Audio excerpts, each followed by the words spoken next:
There's only 5 teams that I think right now that will finish below the Indiana Fever and the as far as standings in the record. The reason why this is important, you guys, because you have to understand that when we're talking about the playoffs, only 8 teams make the playoffs.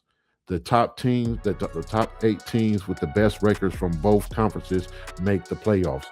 So you now is it making sense to you guys how I'm saying that the Indiana Fever will most likely have a top 8 draft pick because of the fact that there's only about right now I can say 5 teams that I think most likely and most likely 9 times out of 10 will finish with a lower record than the Indiana Fever. And just to be on the safe side, that's why I said a top 8 draft pick and not a top 5, because just in case another team on the West, maybe one of them other little teams floating, may drop further down too and struggle. The Indiana Fever still to the main point would make a top 8 draft pick. Still have a top 8 draft pick. Say another team winds up dropping and they drop a little bit before or below the Fever. The Fever still, instead of having a number 6 pick, because there's only 5 teams that will finish below them, they can maybe have still be in the top 8, or top 6, 7, or 8. I think the Indiana Fever most likely will obtain from their record from the regular season either a sixth, seventh, or eighth position pick in the draft in the 2027 draft. Okay, and the last bulletin point for the Indiana Fever, the season report. I see that there will be there most likely will be a trade by the All-Star break or after sometime not too long after the All-Star break. There will be a major blockbuster trade with the Indiana Fever. And in this situation, I think most likely it depends. It depends what the franchise wants to do. The franchise needs to determine and decide whether or not they want to where they want to cut ties, basically where they want to cut. You need to make your decisions. Are you going to make your franchise revolve around Caitlin Clark, or you're going to go another route? Because if you're saying that Caitlin Clark is going to be the importance, the key factor of your franchise, you're going to build around her. You're going to have to actually do that and do what it takes and actually build around her, not do what you did this in the 2026 off season. Just nothing that really helped Caitlin Clark as far as when you're talking about building around her. A blockbuster trade. And I'm going to say most likely we will see Kelsey Mitchell and probably 1 or 2 other players from that team being traded in a bundle in a package to another team.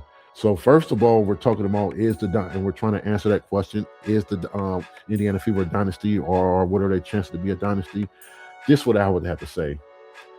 These first things I want to break down is the things that increases their probability of whether or not they are a dynasty team, or do they have the chance of becoming a dynasty team. Okay, number one, you definitely have generational talent on your team. You have Aaliyah Boston, and you also have Caitlin Clark. Both of those, Caitlin Clark and Aaliyah Boston, are definitely generational talents, and those two being together on a team, I think that's very dangerous. So that's one thing. The first thing that increases their probability of whether or not they can become a dynasty, or their dynasty chances, is having 2 generational talents on their team.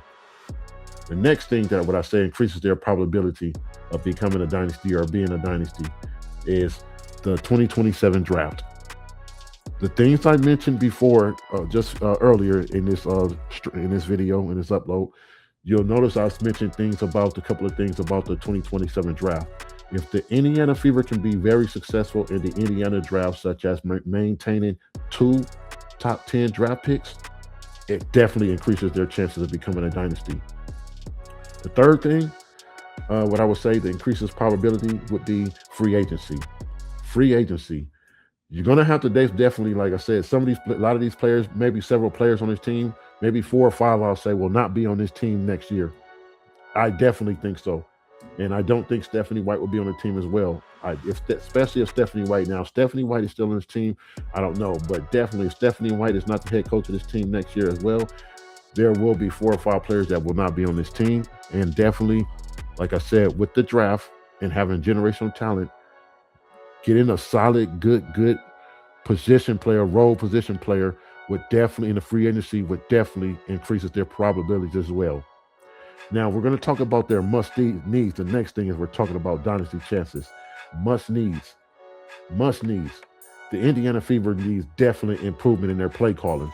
The Indiana Fever's play calling is just, it's just, it's just mediocre. It's just not really that good. Definitely not good. The play calling needs to be better on offense, especially on defense.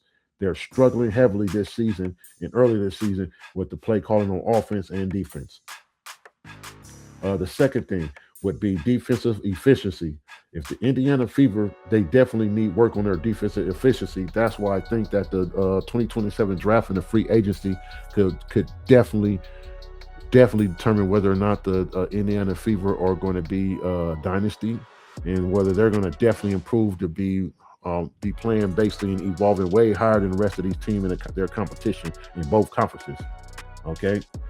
The last thing, as far as the must needs, is coaching.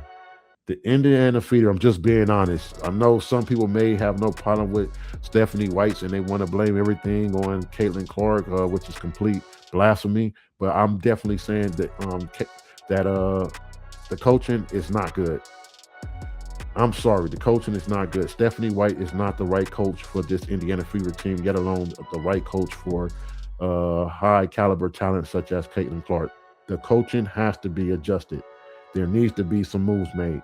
So the Indiana Fever franchise organization is definitely going to have a sit down meeting up top, not including not including Stephanie White in that meeting, but all the up top, all the important people, and y'all gonna have to start planning out and have a discussion, a long discussion about what are you guys' plans, what are you guys going to decisions, what decisions that's going to be made, because you guys are going to have to get Stephanie White up out of there too. I say go for maybe possibly go for a solid, decent male NBA former player coach. You know, maybe someone like Mark Jackson. I'm just throwing names out there. Mark Jackson. I think Mark Jackson would be definitely a perfect coach for this Indiana Fever team. Definitely, especially someone being able to coach Caitlin Clark. Mark Jackson would be a good choice. If you're not, like I said, you maybe have to find someone, maybe another former player, which is a female. Maybe I was thinking maybe Cheryl Miller. Okay, Cheryl Miller, definitely, because that's my ever since when they brought in Stephanie White last year, I was like, well, why they just didn't bring in someone like Cheryl Miller? You know, so I think Cheryl Miller would definitely, since she definitely is connected to the Indiana Fever, you know, just as her brother is. I think Cheryl Miller would be a perfect fit. But the point I'm trying to make, they have to improve their coaching. They need to make coaching adjustments. Now, the last key thing I want to point out is team longevity. Team longevity.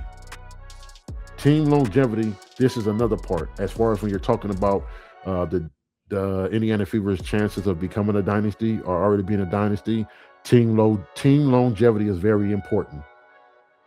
If this team is able to, which they will, like I said, if the Indiana Fever do multiple things on this list, attack and improve and work on, or look at this, as far as this list that I have here for you guys, if they have a good 2027 draft and get another maybe one or two good role players that's basically for solid role players from the free agency, and like I said, improve the play calling, which is also connected to the coaching and the defensive efficiency. I'm telling you, this team can have a team long. This would be good for their team longevity. Now we're talking about team longevity. Multiple championships would definitely consider the Indiana Fever becoming a dynasty, or the chances of being a dynasty, or are they already answering the question? Are they already a dynasty? Definitely obtaining multiple championships.